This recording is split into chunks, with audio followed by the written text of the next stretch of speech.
ఉండు.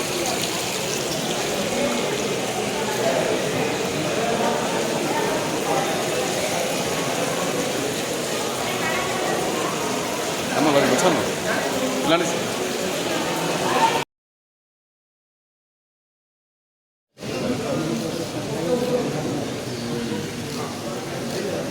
Side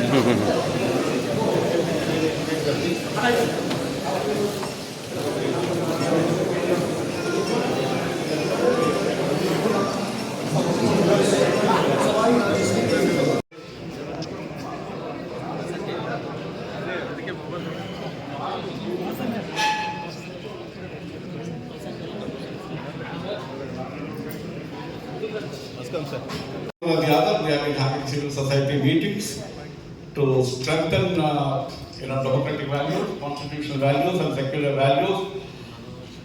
Yeah. Last 6 months, we have been meeting very, very regularly, and then all the organizations which are sitting here are very critical about the Telangana government. 10 years of absolutely misrule, autocratic rule, no rule of law. I'm also happy to inform many of them, almost all of them here sitting in front of you. मेरा नाम simple Rathore, मैं all India Banjara joint action committee के national president हूँ। Actually मैं महाराष्ट्र से हूँ, but all India में काम करती हूँ, इसलिए यहाँ तेलंगाना में भी हमारी कमेटी है और हमारे लोग हैं, तो इसलिए हम यहाँ पे कांग्रेस का प्रचार करने के लिए आए हैं। इसकी वजह ये है कि हम दिल्ली में भी सर मध्य प्रदेश, छत्तीसगढ़ और तेलंगाना की टीम आपसे मिलने के लिए आए थे और वहाँ पे भी आपको एक लेटर दिया था हमने। संविधान के साथ अगर कोई पार्टी चल सकती है तो वो है Congress.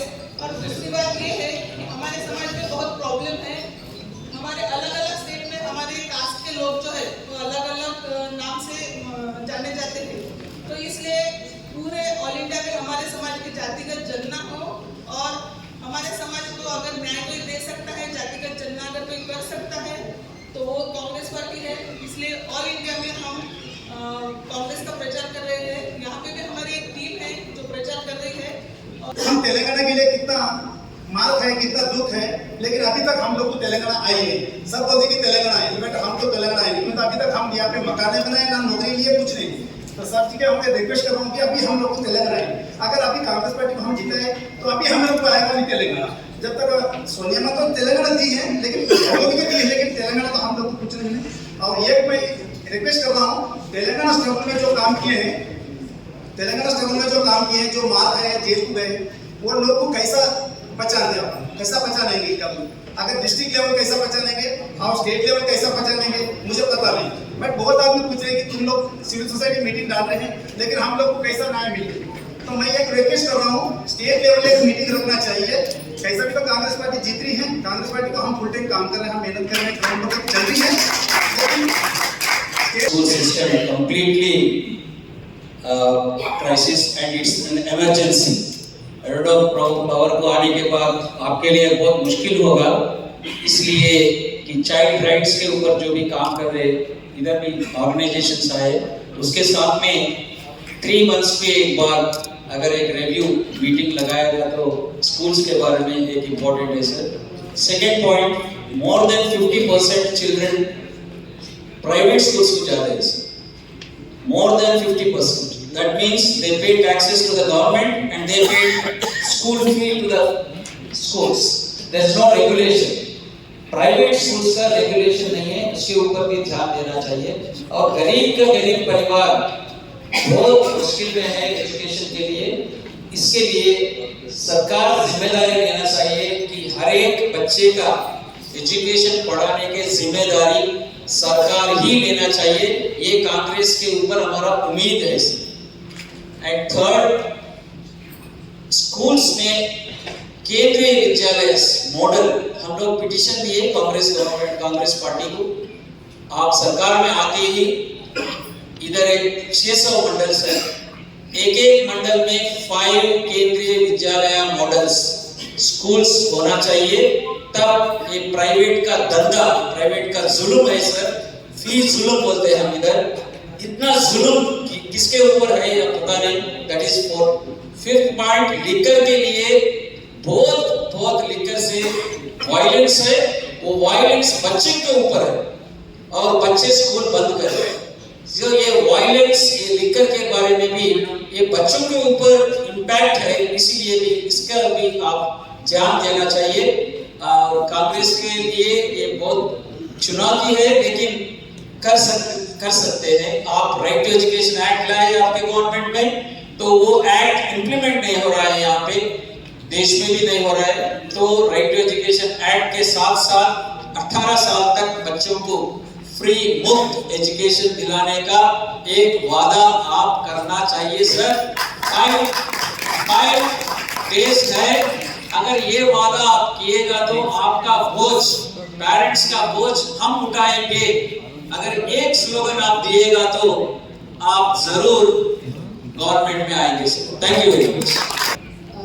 Respective dignitaries of the dais and in front of the dais, I am B.N. Ratna, Dalit Adivasi Lady Entrepreneurs Association. Actually, sir, here is completely no budget for self-employment for the women and self-help groups for the women, and totally last 10 years that educated women has gone into the road with unemployment certificate. That is the pathetic situation is going on here in Telangana. So people are so much agitated with the government ruling parties, and they want the democratic parties into the power and do the needful everything for the poor and existing youth also, sir. And for that Dalit entrepreneurship there is no budget, even there is no representation for the women in assemblies and cabinet too. So no women empowerment is shown here in Telangana.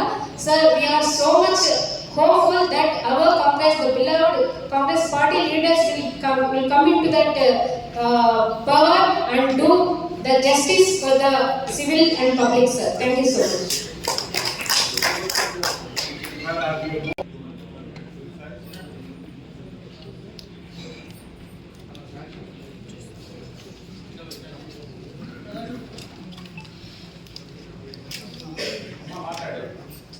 అందరికీ పెద్దలకు చిన్నలకు media మిత్రులకు అందరికీ ధన్యవాదాలు. మా ఉద్యమం challenge జేసీ కొరటం sir మా మిత్రులందరికీ నమస్కారం. మేము ఢిల్లీ దగ్గర దాకా పోరాటం చేసినాం. ఢిల్లీ దగ్గర దాకా పోరాటం చేసినాం. 14 సంవత్సరాలు అవుతుంది. నా కొడుకు పాలకాయ వేసాడు. ఒక్క ఫోటోని వచ్చిందని కాదు, 1200 మంది ప్రాణత్యాగం చేసింది ఆ తల్లి సోనియా గాంధీ. సోనియమ్మ ఏమన్నదంటే ఇప్పటికి సరిపోయింది, ఇక ఆగుంది అని చెప్పి ఆమె మాకు తెలంగాణ ఇచ్చినందుకు ఆమెకు కృతజ్ఞతలు. తెలంగాణ గవర్నమెంట్, తెలంగాణ కాంగ్రెస్ ఆమె ఇవ్వకపోతే ఎంతమంది ప్రాణత్యాగం చేసిన, ఎంతమంది ఏమైపోదు, అంతమంది బలిదానాలు అయినంటే అందరికీ తెలిసిన విషయమే. ఇది ఒకరు ఇద్దరు అయిన ముచ్చట కాదు. దయచేసి అందరికీ వందనాలు, కృతజ్ఞతలు. ఇప్పుడైతే మాకు ఏమి రాలేదు. తెలంగాణ ప్రాణదాయం చేసి తెచ్చుకున్న తెలంగాణకు మాకు ఏమి కూడా ఉపయోగం, ఏమి కూడా మాకు చెందలేదు. అటాక్లు వచ్చి కూడా మా వాళ్ళు చనిపోతున్నారు. వారం రోజులు అవుతుంది, ఇప్పుడు ఈ రోజుకు 15 రోజులు అవుతుంది. మా వద్ద కూలిపోయి అటాక్ వచ్చి పిల్లలు ఉన్నారు, భవిష్యత్తు కూడా అయిపోయింది. తెచ్చిన తెలంగాణకు మాకు ఏం కూడా ఫలితం లేదు. ఉట్టి చేతులు అయిపోయినాయి. చేతులు కాలినాక ఆకులు పట్టిన పరిస్థితులు వచ్చినాయి.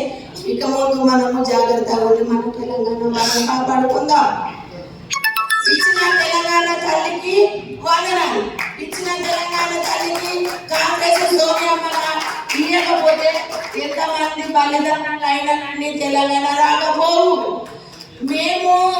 మాకు ఎంత ఉగ్రం వస్తుందంటే మేము చచ్చిపోతున్నాము. తెలంగాణ రావాలని పోరాటం చేసినాము, దెబ్బలాడము. ఎంత మార్కాయతో ఇంత మార్కాయ.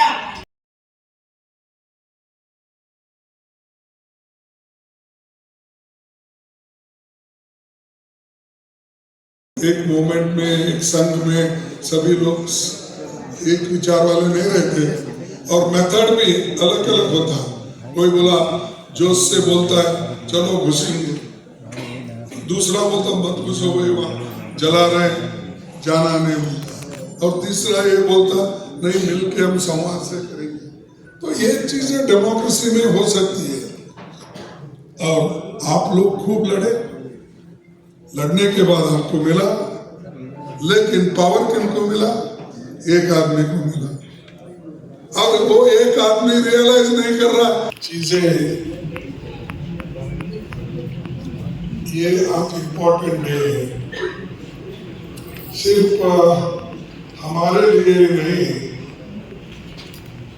सारे हिंदुस्तान के लिए है। आज ही डॉक्टर बाबा साहब अम्बेडकर ने देश का संविधान लिखकर सुपुर्द किया था, और ये डॉक्टर अम्बेडकर जो एक सोशल जस्टिस के बहुत बड़े एक फाइटर बोलिए या लड़ने वाले, तो एक बहुत बड़े नेता के हाथ से संविधान बना। इसीलिए इस संविधान में सोशल जस्टिस का प्रोविजन है। तो दूसरे लोग चाहे या न चाहे, लेकिन हिंदुस्तान में जो महिलाओं को, दलितों को, पिछड़ों को, इन लोगों को जो वोटिंग का अधिकार मिला, उसमें जो कॉन्स्टिट्यूंट असेंबली के मेंबर थे वो बहुत ही बड़े विद्वान थे, मोस्ट डेमोक्रेटिक थे। इसीलिए तो हमारा कॉन्स्टिट्यूशन ठीक ढंग से बना। इसमें इक्वालिटी, लिबर्टी, फ्रेटर्निटी, ये सारी चीजें हैं। और बाद में मैडम सोनिया गांधी जी, इंदिरा गांधी जी ने भी इसमें ऐड किया सेक्युलरिज्म। सोशल जस्टिस के साथ सेक्युलर ये वर्ड भी हमारे कॉन्स्टिट्यूशन में आया, और इसके वजह से हमारी कॉन्स्टिट्यूशन बहुत मजबूत है।